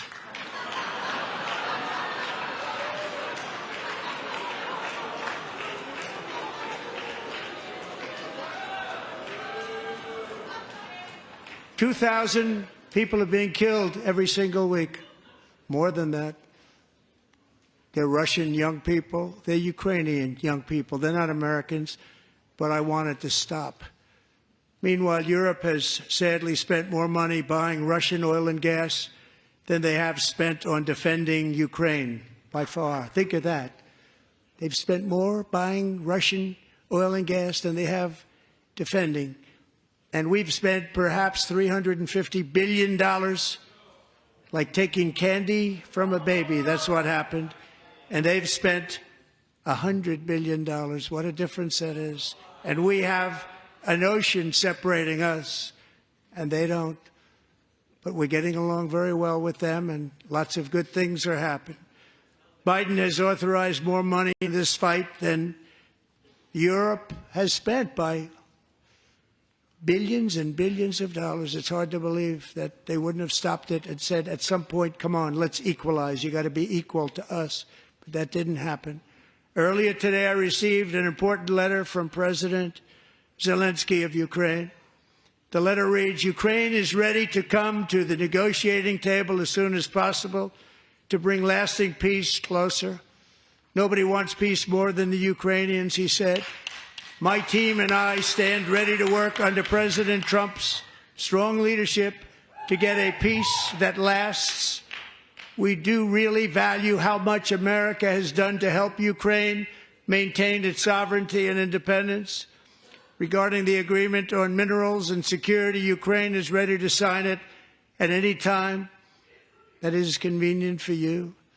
I appreciate that he sent this letter, just got it a little while ago. Simultaneously, we've had serious discussions with Russia and have received strong signals that they are ready for peace. Wouldn't that be beautiful? Wouldn't that be beautiful?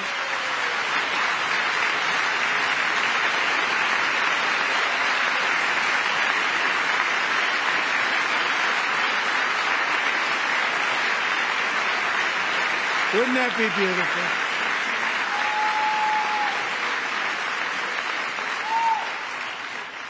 It's time to stop this madness. It's time to halt the killing. It's time to end this senseless war. If you want to end wars, you have to talk to both sides. Nearly 4 years ago, amid rising tensions, a history teacher named Mark Fogel was detained in Russia and sentenced to 14 years in a penal colony. Rough stuff. The previous administration barely lifted a finger to help him. They knew he was innocent, but they had no idea where to begin. But last summer, I promised his 95-year-old mother, Malphine, that we would bring her boy safely back home. After 22 days in office, I did just that, and they are here tonight.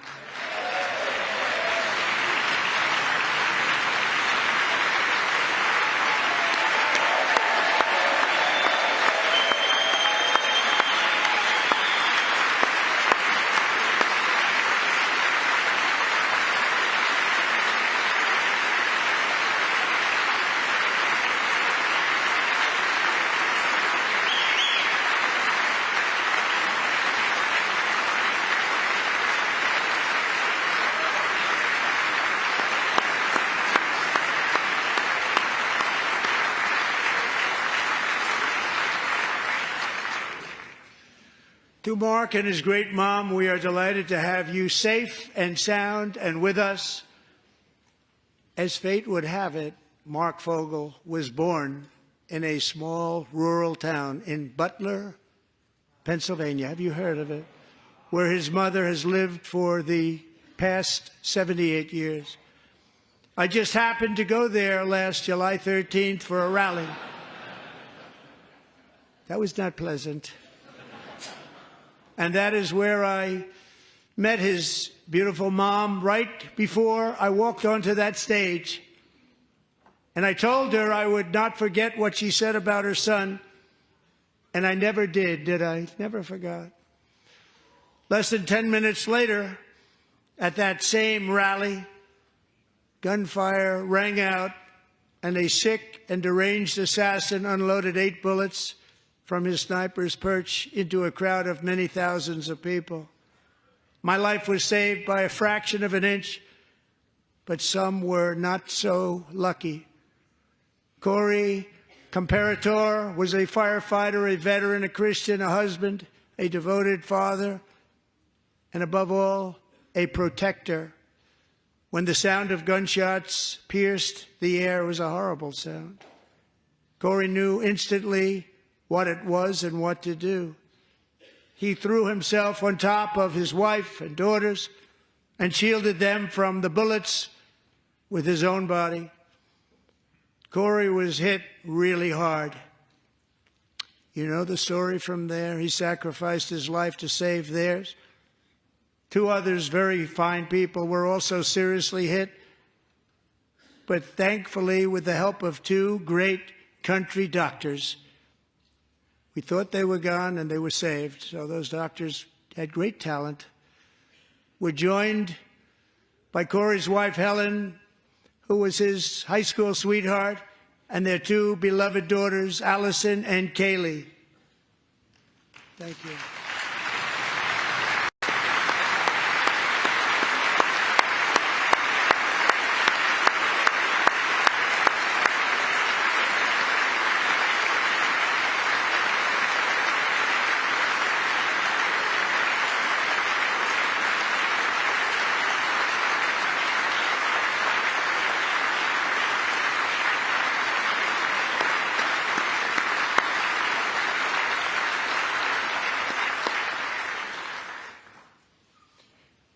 To Helen, Allison, and Kaylee, Corey is looking down on his 3 beautiful ladies right now, and he is cheering you on. He loves you.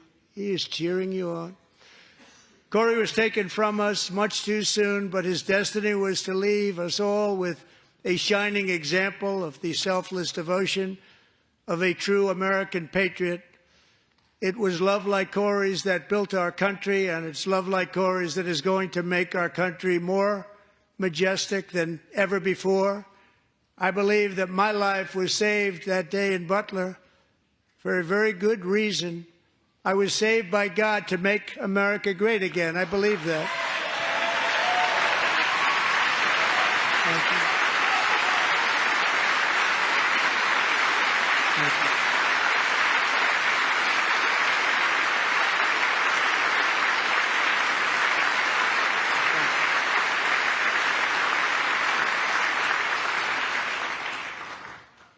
Thank Thank you very much. From the patriots of Lexington and Concord to the heroes of Gettysburg and Normandy, from the warriors who crossed the Delaware to the trailblazers who climbed the Rockies, and from the legends who soared at Kitty Hawk to the astronauts who touched the moon, Americans have always been the people who defied all odds, transcended all dangers, made the most extraordinary sacrifices, and did whatever it took to defend our children, our country, and our freedom. And as we have seen in this chamber tonight, that same strength, faith, love, and spirit is still alive and thriving in the hearts of the American people. Despite the best efforts of those who would try to censor us, silence us, break us, destroy us, Americans are today a proud, free, sovereign, and independent nation that will always be free, and we will fight for it till death. We will never let anything happen to our beloved country, because we are a country of doers, dreamers, fighters, and survivors. Our ancestors crossed a vast ocean, strode into the unknown wilderness, and carved their fortunes from the rock and soil of a perilous and very dangerous frontier. They chased our destiny across a boundless continent. They built the railroads, laid the highways, and graced the world with American marvels like the Empire State Building, the mighty Hoover Dam, and the towering Golden Gate Bridge. They lit the world with electricity, broke free of the force of gravity, fired up the engines of American industry, vanquished the communists, fascists, and Marxists all over the world, and gave us countless modern wonders sculptured out of iron, glass, and steel. We stand on the shoulders of these pioneers who won and built the modern age, these workers who poured their sweat into the skylines of our cities, these warriors who shed their blood on fields of battle and gave everything they had for our rights and for our freedom. Now it is our time to take up the righteous cause of American liberty, and it is our turn to take America's destiny into our own hands and begin the most thrilling days in the history of our country. This will be our greatest era. With God's help, over the next 4 years, we are going to lead this nation even higher, and we are going to forge the freest, most advanced, most dynamic, and most dominant civilization ever to exist on the face of this earth. We are going to create the highest quality of life, build the safest and wealthiest and healthiest and most vital communities anywhere in the world. We are going to conquer the vast frontiers of science, and we are going to lead humanity into space and plant the American flag on the planet Mars and even far beyond.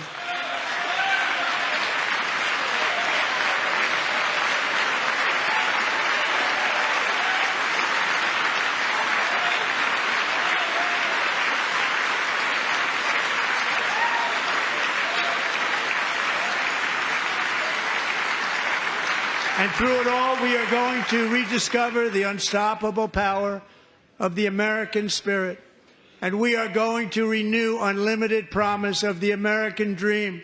Every single day, we will stand up and we will fight, fight, fight for the country our citizens believe in and for the country our people deserve.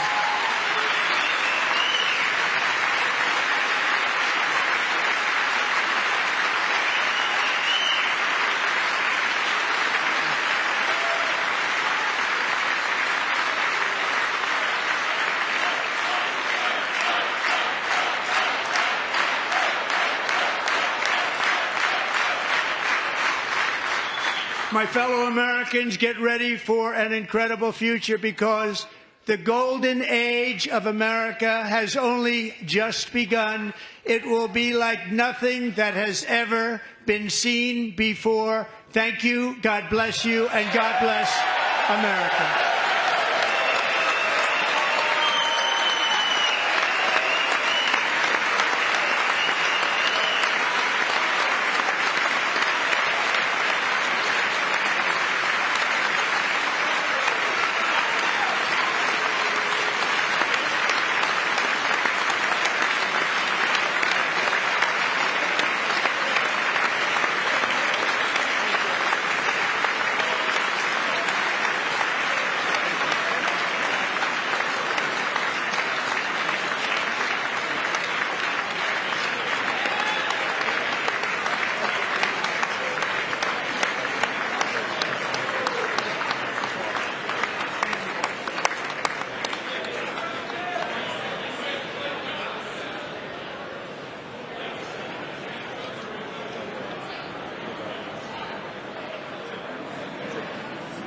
Thank you very much. Great job. Thank you.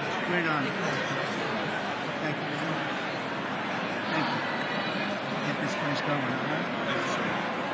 Thank you. It's a great honor. Thank you. Thank you, Mr. President. Thank you very much.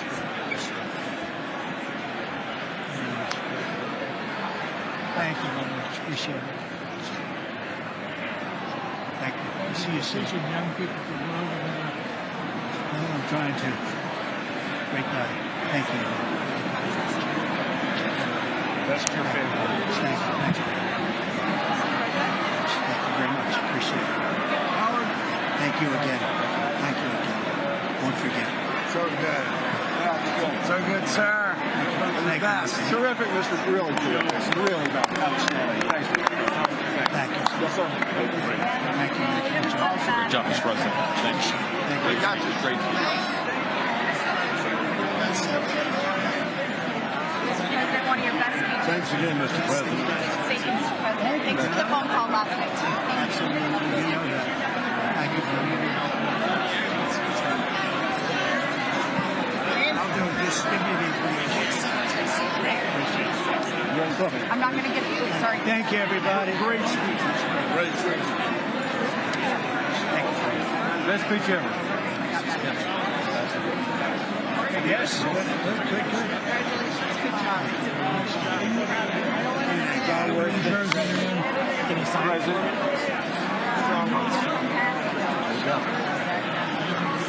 President Roger Williams, thanks for the call. I love Roger Williams. Thank you. You don't have to introduce yourself. Mr. President. I know you better than you do, Roger. Thank you so much. My great baseball. America Good is- job. Great job you're doing. America is back. Thank you so much, Welcome you Mr. back in President. Pennsylvania anytime, sir. They stood for. Thank you all. They stood for another country, not our country. That was phenomenal. It's hard to believe, isn't it? That was fantastic, sir. That was Thank you very much. Thank you. quick selfie. Mr. President. Good job, Mr. President. Great speech. Yes, sir. President back in Pennsylvania. Oh, they're just I want to say it all. Let's hear Jim. Oh, good. How you doing? All right? Did you chance to shake his hand earlier? Do you want me to get a picture and shaking his hand or anything? You're good. Thank you very much. Let's do biofilm. Thank you, darling. Great job. Thank you. I love you. Best speech on the board ever. Yeah, it was so good. Thank you so much. Hey, you rocked it, Mr. President. We're with you, 100%. Crushed. Thank you. Really good. Congratulations. President. Best speech ever. Thank you. It was. What's the best? Mr. President, that was great. That was awesome. God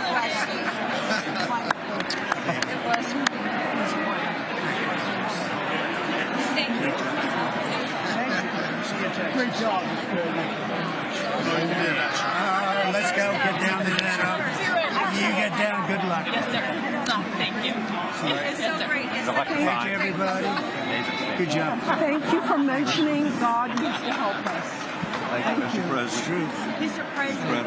Thank you. Thank you. Great speech. Great speech. Thanks for taking my call. Good luck. Yeah. My man. Thank you for standing You strong. really triggered those people. Yeah. Tremendous, Mr. President. Somebody Thank you. did. Thank you so much. Thanks for the beneficial ownership and this week. Oh, yeah. Thanks for mentioning farmers. Well, we love our farmers. Thank you, man. Thank you, Mr. President. You earned this night. Thank you very much. Appreciate it. We're tired. Thank you, man. Proud of you. Thank you, Mr. President. Thank you so much. Thank you. Great again, brother. Thank you. RSBN here for you. I did indeed. You better believe it. Very well done, Good sir. endorsement.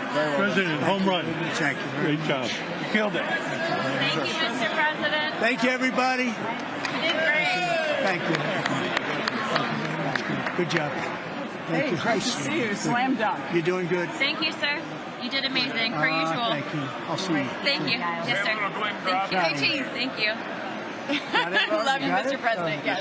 Thank you, everybody. Look at this beautiful Oh, New Congressman from Eastern Washington. We've never met. Oh, Michael that's Baumgartner. good. I was one of Mike Leach's best friends. Oh, He that's thinks good. very highly Mike of you. was- oh, he was Yeah, great. tremendous. He was a great guy. Great What a speech.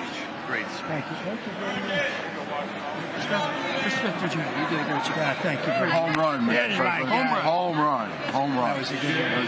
President, good to see you, sir. Appreciate Good it. job. Good job. Thank you very much. Looking good. Look at him. I need to talk to you about some buildings, some public buildings. You let me know. I will. Thank you, sir. Mr. President.